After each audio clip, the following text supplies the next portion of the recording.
We've talked about them a lot on this program. Activist investors, shareholders, generally hedge funds, with a large stake who use that position to pressure management to effect change in a company. Now, a big concern for activists is coming from a small Midwestern town. Leslie Picker has more from Brokaw, Wisconsin.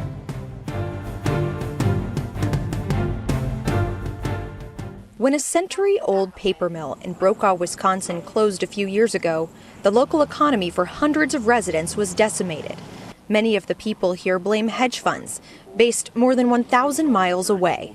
Now somebody comes in out of New York and says, here I am, I'm going to shut this place down simply because I want to put $2 more per share in your pocket.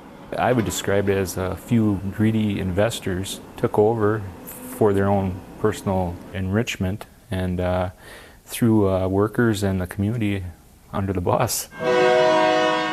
Brokaw is now essentially bankrupt, but its name will live on through a new bill called the Brokaw Act.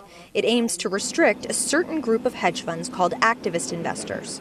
So often their focus is on jacking up the stock price for maximum profit, but without a view to the long term. It's creating upheaval in many instances. This adds transparency. It's kind of like an early warning system. The Brokaw bill focuses on disclosure. It shortens the amount of time from when a fund takes a large stake in a company to 4 days from 10. It also requires firms to say when they're shorting a stock or betting on its decline and whether they're working in conjunction with other hedge funds. The bill also requires them to say when they've taken a stake using derivatives. Brokaw's dislike of hedge funds dates back to 2011, when a firm called Starboard Value took a stake in Wausau Paper, the company that owned the paper mill. They're predators trying to take value from those that create value. Their business model, and that's what it is a business model, is one that's designed to get the benefits of ownership without paying for ownership. But critics say it's unfair to blame activist investing as a whole.